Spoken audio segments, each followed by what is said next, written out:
اور یہ جو ملک ہوگا یہ سنیوں کے لیے ہوگا، اس میں شیعہ نہیں رہیں گے۔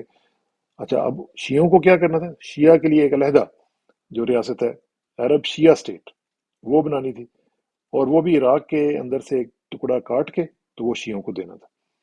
پھر ایک بنانی تھی اسلامک سیکرڈ اسٹیٹ، یعنی بڑی مقدس قسم کی اسٹیٹ جو کہ بنانی تھی اسلام، یہ جس طرح کہ آپ کو پتہ ہے عیسائیوں کا ویٹیکن ہے، اسی طرح وہ کیا کرنی تھی؟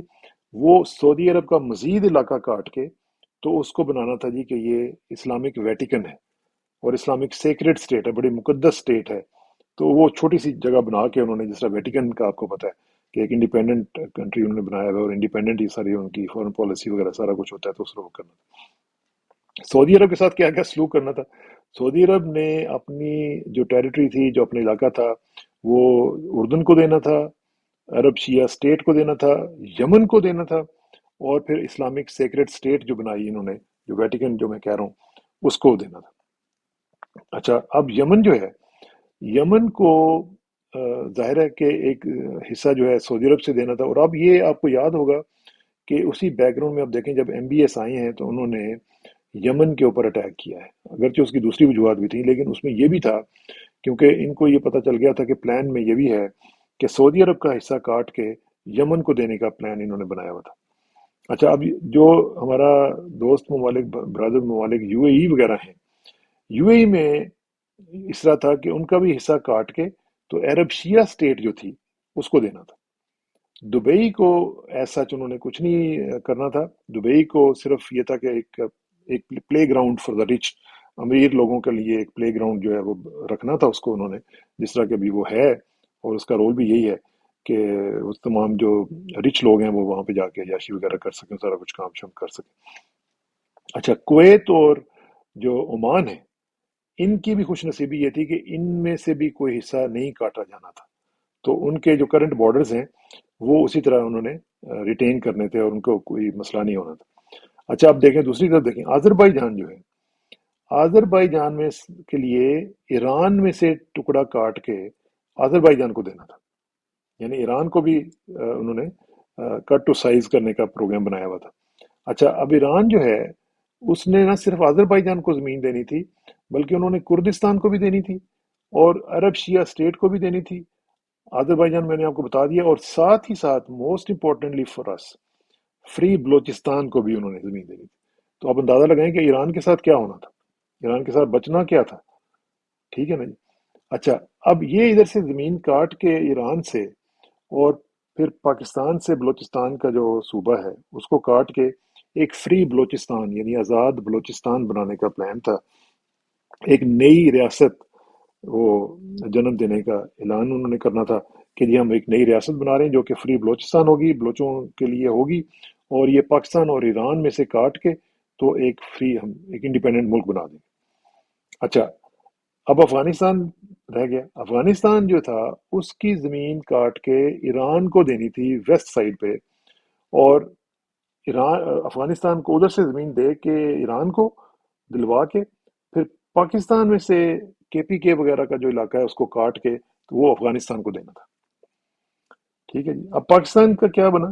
پاکستان نے اپنی ٹیریٹری لوز کی فری بلوچستان کے لیے، افغانستان کے لیے، اور یہ جو انڈس ہے، جو دریائے سندھ ہے، اس کا جو دوسرا ویسٹرن، وہ کہتے ہیں کہ جو پاکستان ہے نا، اصل میں جو ویسٹرن سائڈ ہے انڈس کی، وہ پاکستان کے ہے ہی نہیں، وہ ساری کی ساری جو ہے وہ پاکستان کا حصہ ہی نہیں ہے، تو وہ اس لیے ان کو دے دینا چاہیے، ایران کو دے دیں اور بلوچستان ملک بنا دیں، اور ساتھ ساتھ افغانستان کو وہ دے دیں، تو ایران پاکستان جو ہے وہ صرف اتنا سا ٹرنکیٹڈ قسم کا ملک جو ہے وہ بن جائے گا۔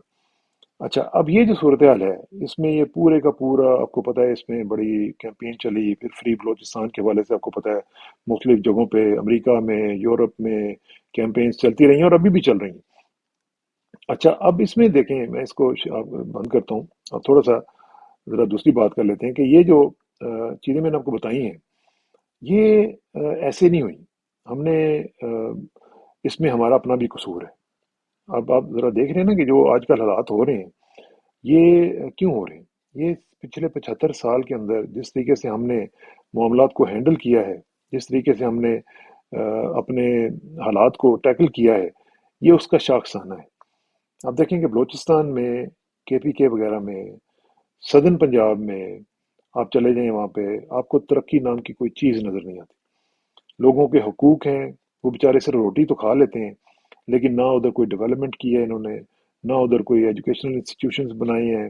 مجھے یاد ہے، میں آج سے کوئی 15 سال پہلے شاید، مجھے میرا خیال ہے کہ 2007 یا 2008 کی بات ہے، تو میں پریزیڈنٹ مشرف کے ساتھ 2 3 دفعہ بلوچستان گیا تھا، اور وہاں پہ ہم نے مختلف فنکشنز وغیرہ دیکھے، مختلف وہاں پہ گوادر بھی گیا، مختلف جگہوں پہ جا کے ہم نے چونکہ اتفاق ہوا لوگوں سے ملنے کا، تو آپ یقین کریں کہ بڑے زبردست لوگ میں نے دیکھے بلوچستان کے، اور بڑے ہی پیار کرنے والے لوگ۔ تو جب ہم نے ان سے پرائیویٹلی پوچھا کہ ابھی آپ کے مسائل کیا ہیں، تو وہ، ان کے مسائل کیا تھے؟ ان کو صرف عزت چاہیے تھی۔ وہ کہتے تھے کہ ہمیں ہمارے ساتھ ہم عزت سے بات کریں، ہمیں وہ ایک فخر جو ہے پاکستانی ہونے کا، وہ دلوائیں کہ آپ پاکستانی ہیں۔ آپ ہم سے ایسے سلوک کرتے ہیں جیسے کہ ہم کوئی سوتیلے بیٹے ہیں آپ کے، تو اس طرح نہ کریں۔ تو ان کی جو میجر ڈیمانڈ تھی، وہ یہ بھی نہیں تھی کہ ہمیں فنڈ دے دیں یا فلانا دے دیں، اس طرح کر دیں۔ ان کی یہ تھی کہ ہمارے ساتھ عزت سے بات کریں، ہمارے ساتھ ڈیل کریں تو ریسپیکٹفلی کریں۔ تو ہم نے کیا کیا؟ ہم نے ان کے ساتھ وعدے وعید کیے، ہم نے ان کے اوپر تھوپ دیے سردار، اور سردار جو ہیں آپ کو پتہ ہے کتنے کرپٹ ہیں۔ پھر وہاں پہ جو اسمگلنگ اور پھر دوسری جو چیزیں ہیں وہ ہوتی ہیں، ان میں بڑے بڑے کھانچے ہیں۔ ایران سے تیل جو اسمگل ہوتا ہے اس میں بڑے بڑے کھانچے ہیں۔ پھر ہمارے جو ادارے ہیں ان کے بھی وہاں پہ بڑے بڑے نیگیٹو قسم کے کردار ہیں مختلف سطحوں کے اوپر۔ اے این ایف کا وہاں پہ ایک بڑا نیگیٹو رول رہا ہے مختلف جگہوں کے اوپر۔ تو اس طرح کی جو چیزیں ہیں وہ ہم نے خود کی ہیں وہاں پہ۔ اب ادھر آ جائیں، ذرا کے پی کے وغیرہ میں آ جائیں، آپ وزیرستان میں دیکھیں کس طریقے سے ہم نے ٹیررزم کے حوالے سے کس طرح لوگوں کو مارا ہے، کس طرح وہاں پہ آپ کو پتہ ہے آئی ڈی پیز کا جو معاملہ ہوا تھا، کتنے لوگوں کو ہم نے ڈسپلیس کیا۔ تو یہ سب چیزیں ہم نہ کرتے تو حالات بہتر بھی ہو سکتے تھے، لیکن ہم نے ان کو اپنا نہیں سمجھا۔ ہم نے ان کے ساتھ بڑا ہی ایک نامناسب سا رویہ اختیار کیا۔ ہم نے ان کو بالکل ایلینیٹ کر کے رکھ دیا، ان کے حقوق نہیں دیے۔ اتنی ڈیولپمنٹ ہم یہ جو لاہور میں اور اسلام آباد وغیرہ میں اور دوسری جگہوں پہ کر رہے ہیں، اس کا کچھ حصہ اگر ہم وہاں پہ کر لیتے تو کیا حرج تھا؟ یہ جو اورنج ٹرینیں اور اس طرح کی ٹرینیں ہم نے اتنے اتنے بڑے مگرمچھ کے باندھ کے اور ہاتھی باندھ دیے وہاں پہ، تو اگر اس طرح کے کچھ پروجیکٹس ہم وہاں پہ لگا لیتے تو کیا حرج تھا؟ انسٹیٹیوشنز وہاں پہ، ایجوکیشنل انسٹیٹیوشنز ہوتے، وہاں پہ لوگوں کو سہولیات ملتی، سڑکیں ملتی لوگوں کی، پھر سب سے بڑھ کے یہ ہے کہ ان کو خود مختاری اور عزت ان کو ملتی، ان کو محسوس ہوتا۔ آپ دیکھیں سب سے بڑی بات یہ ہوتی ہے کہ جب بھی آپ کسی کو سٹیکس اس کی بڑھا دیتے ہیں نا، تو وہ اس سسٹم کے اندر اپنا ایک سٹیکس کی وجہ سے اپنا اس کو اون کرنا شروع کر دیتے ہیں۔ آپ نے ان لوگوں کو بالکل چھوڑ دیا ان کے اوپر اور حالات کے اوپر، وہ جبر کا، حالات کے جبر میں ایسے پھنسے ہیں کہ ان کو سمجھ ہی نہیں آتی وہ کیا کریں۔ اور یہی وجہ ہے کہ ان کے اندر ایک ایلینیشن آئی، ان کے اندر پھر ہم نے دیکھا کہ وہ ریاکشن بھی آیا۔ پھر ہم نے دیکھا کہ وہ ظاہر ہے وہ ایک وہ بڑے تفاخر ہے ان کے اندر اپنی قوم کا، اپنے بیک گراؤنڈ کا، اپنی ہسٹری کا، اپنے ٹریڈیشنز کا، اور پھر ظاہر ہے وہ انتقام بھی لیتے ہیں اور سارا کچھ ہوتا ہے۔ تو ہم نے ان کے ساتھ کیا کیا؟ ہم نے ان کے ساتھ ہر جگہ کے اوپر بدسلوکی بھی کی اور بد زبانی بھی کی، اور پھر وعدہ خلافیاں بھی کی۔ اور یہ مجھے یاد آ رہا ہے کہ مجھے انہوں نے ایک چیز اور بھی کہی تھی بلوچستان والوں نے، کہ آپ نے ہمیشہ ہمارے ساتھ وعدہ خلافیاں کی ہیں، آپ ایک ہمارے ساتھ بات کرتے ہیں اور پھر آپ پھر جاتے ہیں۔ اور یہ تو میں نے خود بھی دیکھا ہے، یہ تو میں نے خود بھی دیکھا ہے۔ اب دیکھیں جو اکبر بگٹی صاحب کا واقعہ ہوا تھا، ہمیں خود بلا کے ہمارے محترم اداروں کے لوگ جو ہیں، انہوں نے بتا دیا تھا کہ ہم نے مارنا ہے اس کو۔ بھئی کیوں مارنا ہے؟ کوئی تک ہے مارنے کا؟ اور پھر اتنا بزرگ رہنما، بزرگ لیڈر، اور اتنی پرسنالٹی والا لیڈر، یعنی آپ ان سے بات کریں، ان کے ساتھ آپ انگیج کریں، ان کے مطالبات کو دیکھیں ان کے ساتھ۔